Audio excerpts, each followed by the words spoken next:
Astaghfirullah. Bismillahirrahmanirrahim. Assalamualaikum warahmatullahi wabarakatuh. Alhamdulillah wassalatu wassalamu ala Rasulillah wa ala alihi wa sahbihi wa mawalah wa la hawla wa la quwata illa billahi wa ba'd.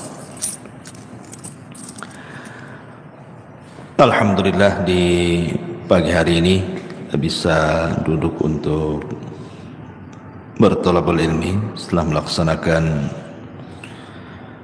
kewajiban Allah subhanahu wa ta'ala, salat subuh berjamaah. Dan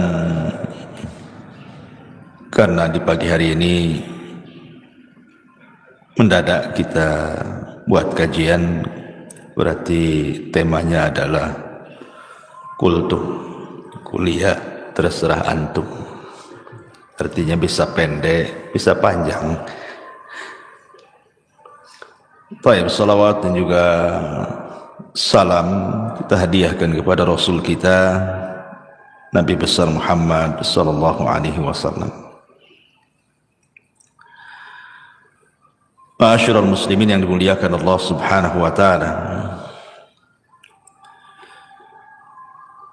mungkin di antara kita sering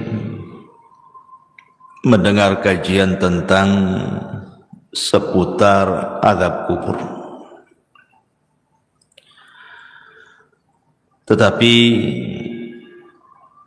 di sana ada pembahasan lain dari sisi azab kubur itu adalah nikmat kubur.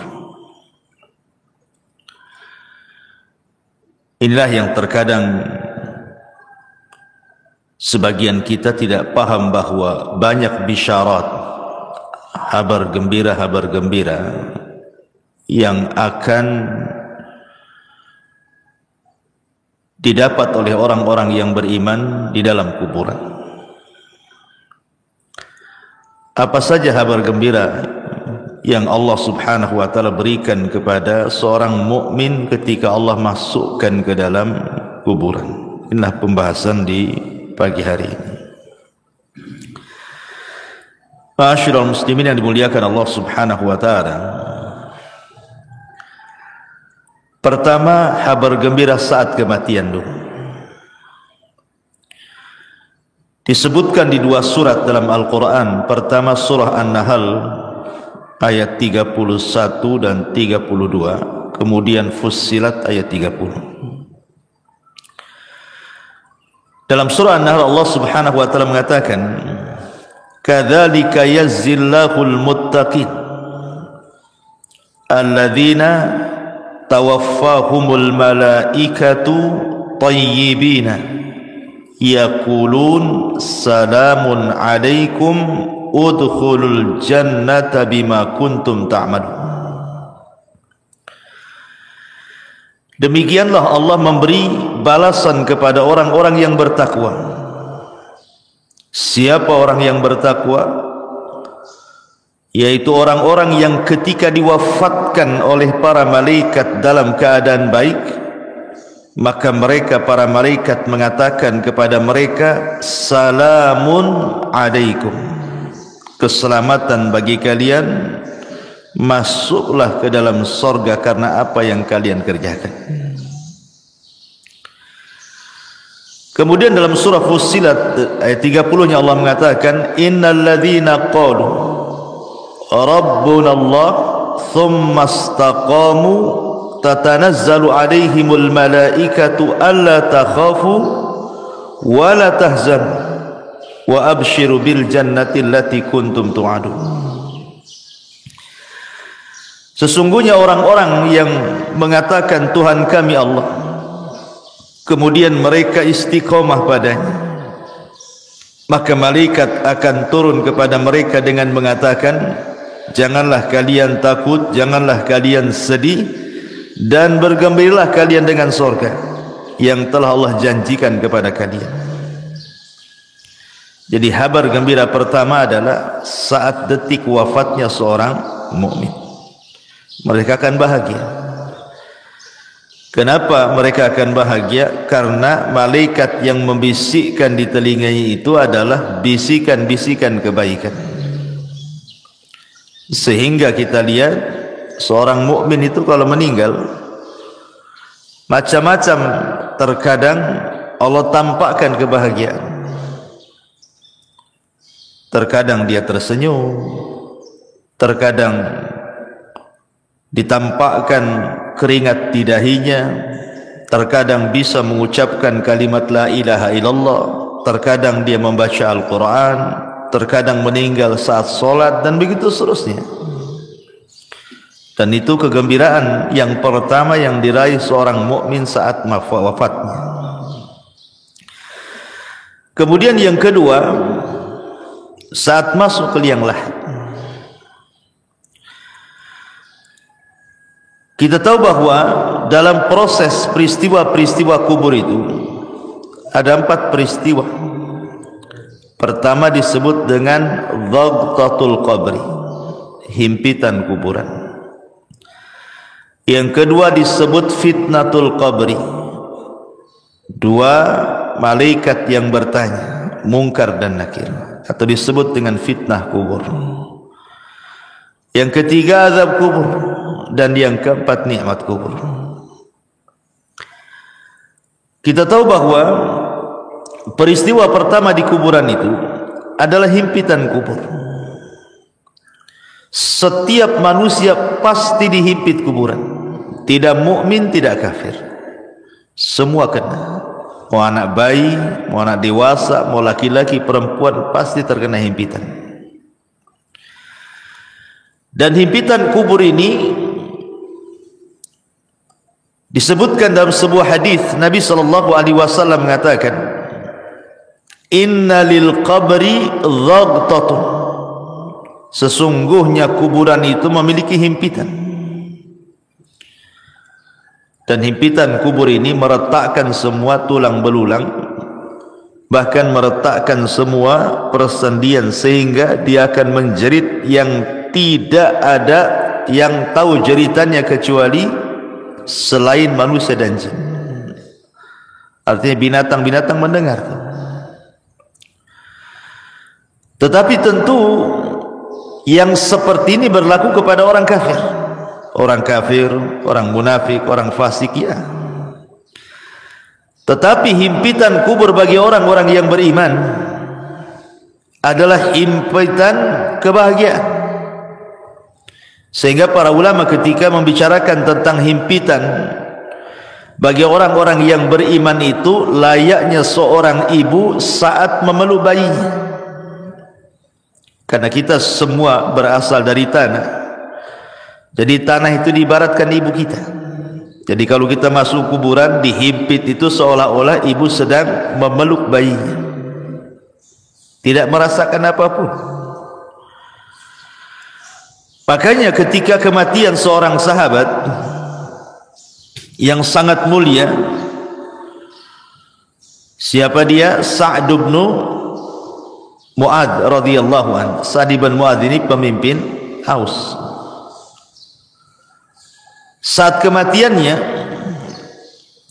disebutkan oleh Nabi sallallahu alaihi wasallam, hadzal ladzi taharraka lahul 'arsy wa futihat lahu abwabus sama wa syahidahu 70,000 minal malaika laqad dhummatan thumma furrija anhu. Inilah orang yang karenanya arsy Allah bergetar. Jadi saat kematian Sa'd bin Mu'adz ini, arsy Allah yang besar sekali itu bergetar. Dan arsy itu kan makhluk yang paling besar, bisa bergegar karena wafatnya Sa'd ibn Mu'adz. Karenanya pintu-pintu langit dibuka, dan karenanya pula 70.000 malaikat turun dari langit menyaksikan jenazahnya.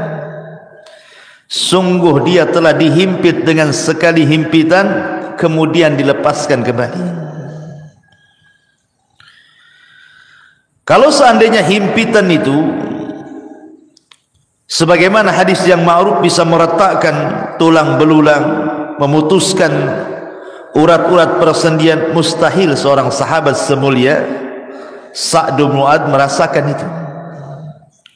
Berarti himpitan yang merasakan sakit itu hanya berlaku kepada orang-orang kafir saja, orang-orang munafik saja. Karena bayi yang tidak bersalah saja disebutkan dalam hadis Nabi SAW, "Lau aflata ahadun min dhammatil qabri la aflata hadas sabi." Jika seorang selamat dari penyempitan kuburan, niscaya bayi ini akan selamat. Tapi bayi pun tidak selamat. Apa salahnya bayi? Kenapa dia dihimpit? Dosa pun tidak, kan itu ya. Berarti himpitan bagi orang-orang yang saleh, orang-orang yang beriman atau bayi adalah sebagaimana seorang ibu memeluk bayinya. Himpitan kasih sayang, itu maksudnya. Ini kabar gembira yang kedua. Kabar gembira yang ketiga, di mana Allah Subhanahu wa taala akan memberikan kemantapan jawaban pada setiap soalan-soalan mungkar dan nakir yang diberikan kepada setiap para penghuni kubur. Dan itu diarahkan atau disyaratkan dalam surah Ibrahim ayat 27.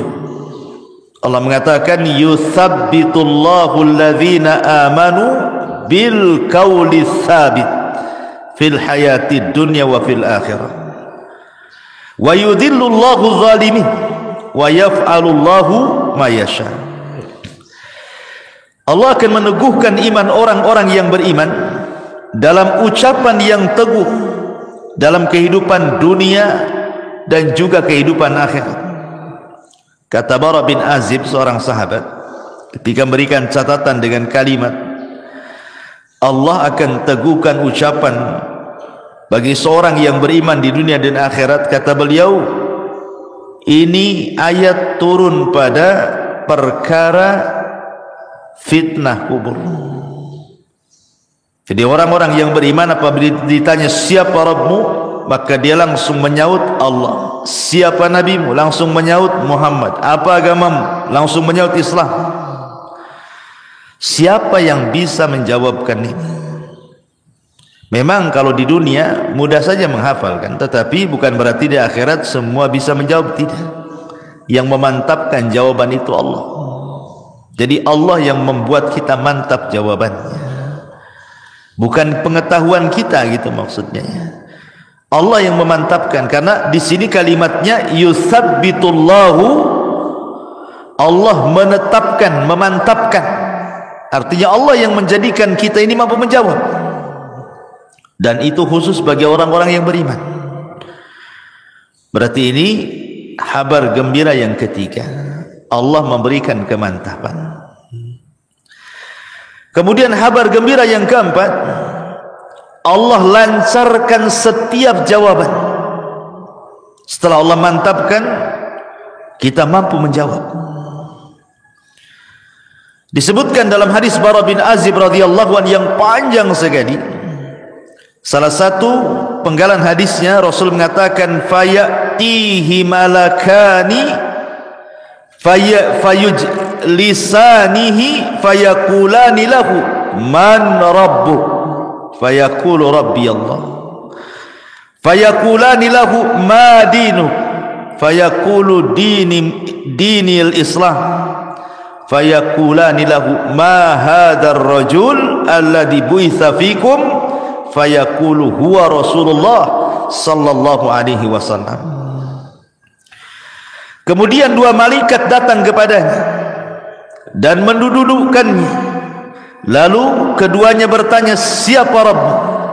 Maka si mayat mengatakan, Rabbku Allah. Kedua malaikat bertanya lagi, apa agamamu?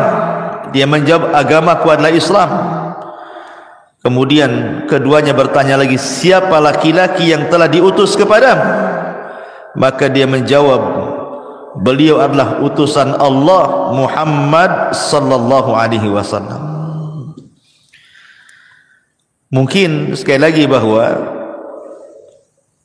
hari ini antum ditanya, pasti semua bisa jawab.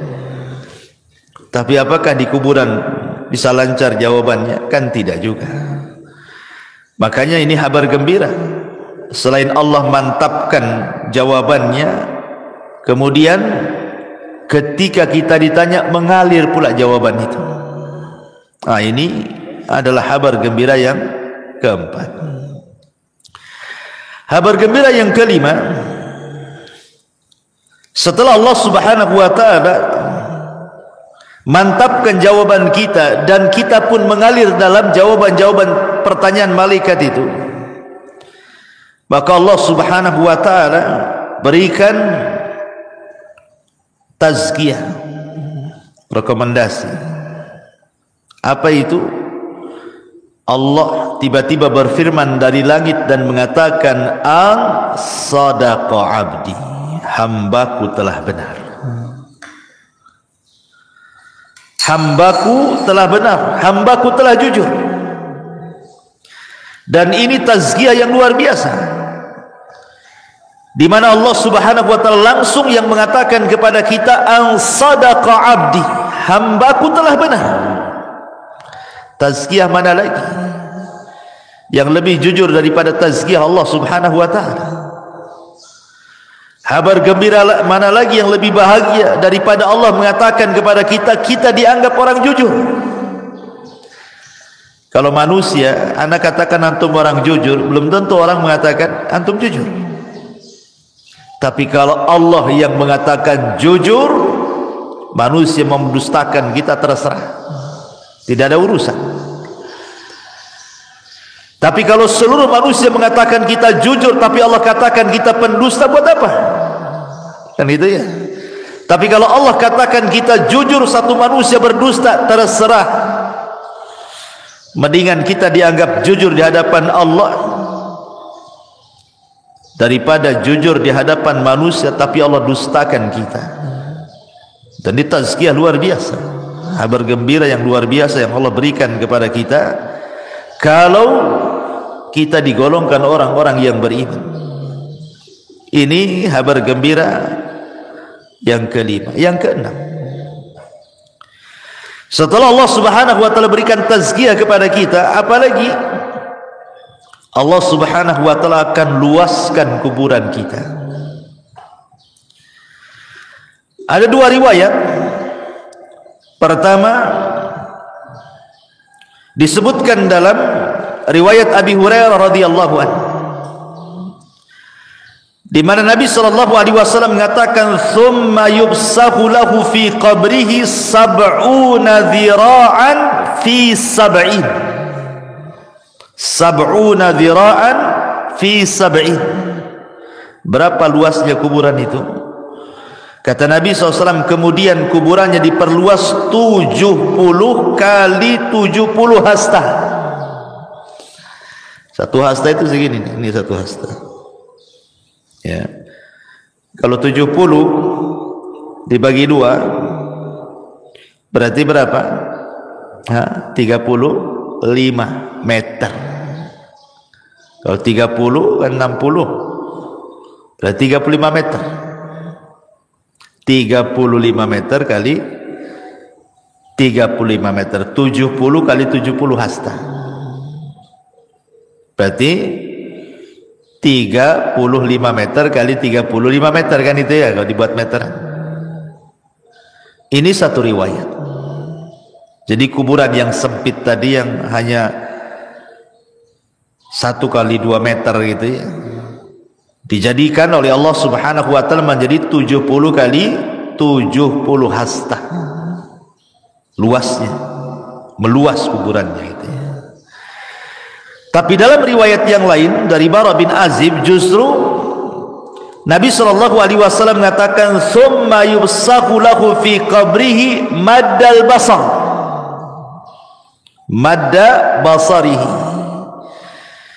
Kemudian kuburannya akan diluaskan sejauh mata memandang.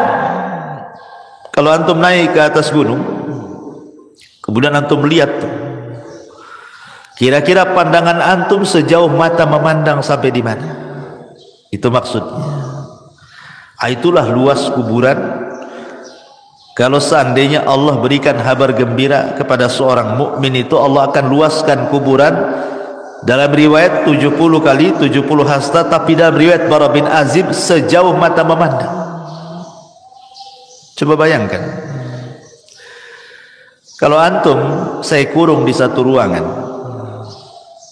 anggaplah di kamar masjid ini, dikurung, nggak ada penerangan, kan masih mending tuh luasnya, masih luas kamar ini daripada kuburan. Kuburan berapa peta saja kan itu.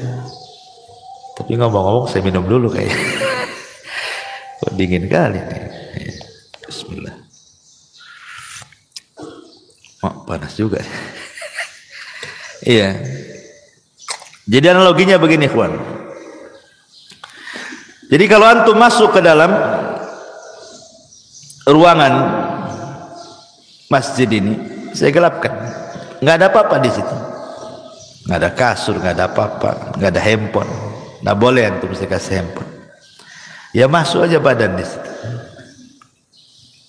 3 hari 3 malam di situ kan, nggak dikasih makan, antum sudah pusing. Janganlah 3 hari 3 malam, 1 hari saya tak makan tak gemetar, apalagi mati listrik kan itu. Kita bayangkanlah di satu ruangan itu, macam mana itu di kuburan yang sempit itu. Habis itu dipendam pula dari atas, hanya tanah, tidak ada apa-apa. Kita sudah kebayang gelapnya kan ya. Lah ketika kemudian Allah Subhanahu wa taala bentangkan kuburan seluas itu, menunjukkan di kabar gembira. Kabar gembira dari Allah Subhanahu wa taala lewat lisan Rasul bahwa seorang mukmin itu akan dibentangkan kuburannya sejauh mata memandang. Artinya tidak akan sumpek gitu maksudnya. Kita kalau berada di ruangan sempit kan sumpek gitu. Tapi kalau di ruangan terbuka kan banyak los gitu pandangan itu. Dan ini kabar gembira. Kemudian yang nomor 7, bukan hanya diluaskan saja, yang lebih hebat daripada itu apa? Dibukakan pintu surga. Subhanallah ya. Padahal belum ada kiamat, tetapi pintu surga sudah dibukakan, kemudian diarahkan pula ke kuburan. Dan itu disebutkan dalam hadis di mana Nabi sallallahu alaihi wasallam bersabda, "An sadaqa 'abdi fa afrishuhu minal jannati waftahu lahu baban ilal jannah." Hambaku telah benar, hamparkan permadani untuknya dari sorga, bukakan pintu-pintu sorga kepadanya. Subhanallah ikhwan, bayangkan kita dihamparkan permadani dalam kubur itu, mengarah ke pintu sorga, kemudian pintu sorga pula dibuka. Ketika pintu sorga dibuka itu, ada kabar gembira yang nomor 8. Apa itu? Allah Subhanahu Nabi sallallahu alaihi wasallam mengatakan, wa albisuhu minal jannah, hantarkan pakaian dari sorga. Ketika mayat itu hanya 3 lapis kain kafan saja, kemudian masuk ke dalam liang lahat, entah tahan berapa bulan tuh yang namanya kain kafan itu, lama-lama kan hancur juga. Tapi sebagai gantinya apa yang terjadi? Wa albisuhu minal jannah, Allah Subhanahu wa taala akan pakaikan kepadanya pakaian dari sorga, dan pakaian dari sorga itu semuanya sutra, min sundusin wa istabrak, rata-rata sutra dihantarkan dari sorga. Kemudian kabar gembira yang nomor 9, fayatihi min rauhiha wa tibiha, kemudian Allah Subhanahu wa taala hantarkan pula raihiha wa tibiha. Apa itu?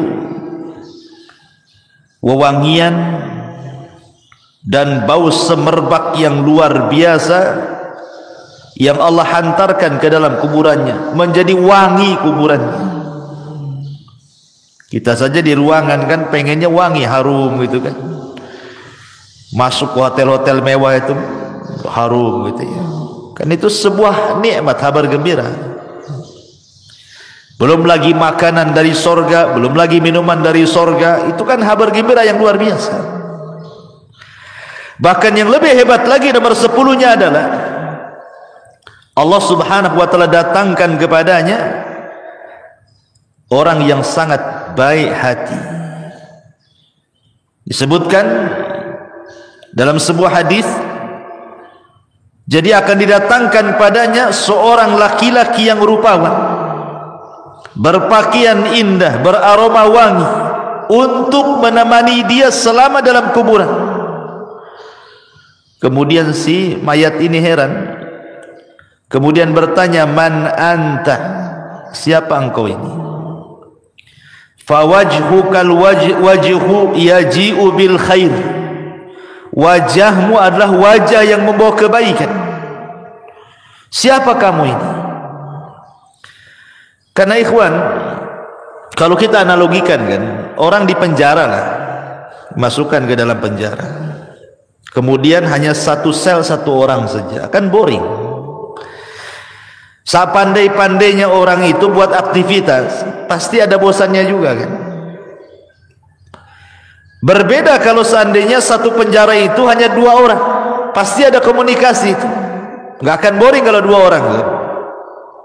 Berbeda kalau sendiri kan, lontang lantung bingung sendirian kan. Kalau berdua kan nggak bosan orang itu. Makanya Adam itu ketika dia di surga hidup sendiri, ketakutan dia. Akhirnya Allah subhanahu wa ta'ala ciptakan Hawa kan. Akhirnya hilanglah rasa takut itu. Lah ketika kemudian orang dalam kuburan itu sendirian, kemudian dihantarkan teman yang baik. Teman ini kemudian rupawan, wangi, enak ngomongnya, tiba-tiba ngajak bicara, terus tahu-tahu tidak sadar bahwa dia sudah lama di kuburan tuh. Tahu-tahu teman yang baik ini memberitahukan bahwa kiamat sudah dekat. Makanya kemudian heran ini si mayat ini dan mengatakan, man anta, siapa kamu ini? Maka orang ini mengatakan, ana amaluka salih, sayalah amal soleh, sayalah solatmu, sayalah zikirmu, sayalah puasamu, sayalah silaturahimmu, sayalah puasamu, sayalah baca Quran, dan begitu seterusnya. Dan ini kabar gembira yang nomor 10 yang luar biasa.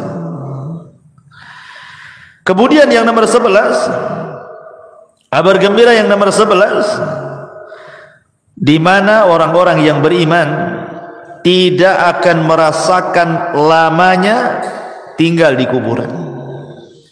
Anggap saja sejak zaman Adam sampai sekarang, berapa ribu tahun dalam kubur itu, ya kan? Atau janganlah sejak zaman Nabi, para sahabat 14 abad silam kan, nggak dikiamat-kiamatkan. Pertanyaannya, apakah mayat itu merasakan bimururil wakti, bahwa waktu itu berjalan seperti kita di dunia ini kan merasakan dengan berjalannya waktu kan, pagi, siang, sore, malam, besok pagi lagi, tahu-tahu sudah seminggu, sebulan, setahun. Kita kan merasakan tuh berjalannya waktu. Pertanyaannya, apakah orang yang di kuburan itu merasakan berjalannya waktu? Ulama menjawab, lihat, kalau dia mendapatkan nikmat kubur, maka dia tidak akan merasakan bimururil wakti, waktu yang berjalan tidak akan dirasakan bagi dia. Dan itu disyaratkan dalam kisah Ashabul Kahfi dan kisah Uzair dalam Al-Quran yang ditidurkan 1 abad. Kan ditanya itu, kam labista, berapa lama kau tidur kan? Dia mengatakan labistu yauman atau ba'du yaum. Aku hanya tidur sehari atau separuh hari, padahal sudah 1 abad. Menunjukkan bahwa kalau orang yang belum meninggal saja ditidurkan 1 abad, kemudian dia terbangun rasanya baru setengah atau 1 hari saja, maka begitu juga orang-orang yang dikubur ketika mendapatkan nikmat kubur. Kayak antum bermimpi nih, mimpinya indah banget gitu ya, tiba-tiba terbangun, aduh sebentar kali mimpinya, padahal antum udah dari pagi sampai sore itu tidur tuh. Dibilang sebentar kali katanya, karena indah. Coba antum mimpi buruk, baru 5 menit tuh kayak udah lama kali megap-megap antum. Jadi para ulama mengatakan bahwa orang-orang yang tidak akan merasakan bimururil waktu, dengan berjalannya waktu itu, hanya orang-orang yang mendapatkan nikmat kubur saja. Tapi orang yang mendapatkan azab kubur, dia akan merasakan itu, waktu itu berjalan. Dan orang-orang yang beriman akan mendapatkan kabar gembira bahwa dia tidak akan merasakan berjalannya waktu. Itu maksudnya ya. Ini yang ke-11. Yang ke-12, orang-orang yang beriman, mereka akan merasakan nikmat, artinya kebahagiaan. Jadi bahagia betul dalam kuburannya itu, sehingga sebahagia apapun orang hidup di dunia, tidak lebih bahagia dibandingkan orang yang ada di kuburan. Itu yang disebut dengan nikmat kubur tadi. Makanya kenapa Utsman bin Affan kalau diingatkan dengan kuburan itu menangis, tapi kalau diingatkan dengan neraka dia biasa-biasa saja. Ketika ditanya, ya Utsman, aneh engkau ini, diceritakan neraka kau biasa saja raut mukamu, kau diceritakan tentang kuburan kau pula menangis, katanya. Kata Utsman, celaka engkau. Kuburan ini, kata Utsman, bisa saja satu lubang menuju lubang-lubang neraka, atau dia adalah taman dari taman-taman surga. Jadi kita akan tinggal di taman. Itulah nikmat kubur namanya. Jadi nikmat kubur itu luar biasa. Makanya orang itu akan mendapatkan kenikmatan lebih nikmat dibandingkan dia pernah nikmat di dunia. Seberapa nikmat orang di dunia ini, masih nikmat kubur, karena kubur itu adalah jannah yang pertama, surga yang pertama sebelum masuk ke surga yang abadi. Tapi perlu diingat bahwa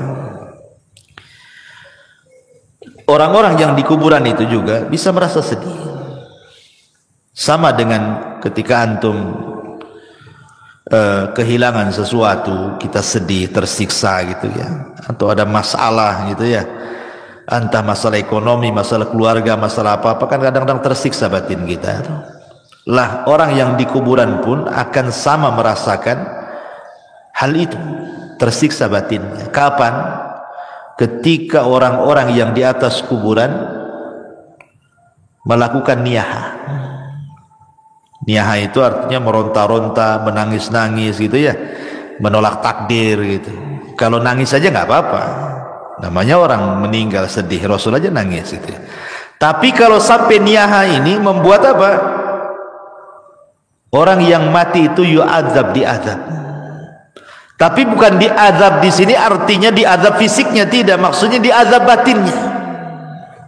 Ya, karena ada hadis yang mengatakan innal mayyit yu'adzab bi bukail hayy. Rasul mengatakan orang yang mati itu akan diazab disebabkan tangisan orang hidup.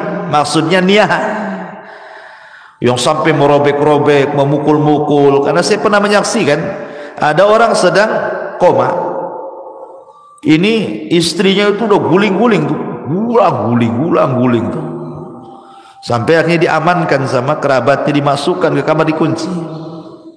Rumahnya tak jadi mati pula dia.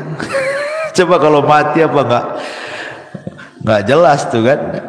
Ya, artinya bahwa orang-orang yang seperti ini membuat mayat itu tersiksa. Maksudnya orang yang ada di kuburan itu yu'adzab, diazab. Maksudnya diazab bukan fisiknya tapi batinnya. Jadi dia merasa sedih gitu ya, tersiksa batinnya itu gara-gara tangisan orang yang di atas kuburan itu. Makanya kenapa nasihat saya, kalau ada orang yang meninggal itu sebenarnya dia hanya butuh 3 kata saja. Orang mati itu hanya butuh 3 kata. Kata yang pertama, Allahumma gfir lahu, ya Allah ampuni dosanya. Yang kedua, Allahumma arhamhu, ya Allah rahmatilah dia. Kemudian yang ketiga, Allahumma tsabbithu, ya Allah mantapkanlah dia. Maksudnya dalam jawaban. Itu yang diperlukan saat orang itu meninggal. 3 kata ini. Tidak lebih daripada 3 kata. Ya Allah ampuni dosanya, ya Allah sayangi dia, ya Allah mantapkan jawabannya. Cuman itu yang diperlukan. Ya. Itu saat dia meninggal gitu ya. Kalau sudah lama ya tentu doa ampunan. Jadi mayat itu sangat bahagia, disebutkan sama para ulama.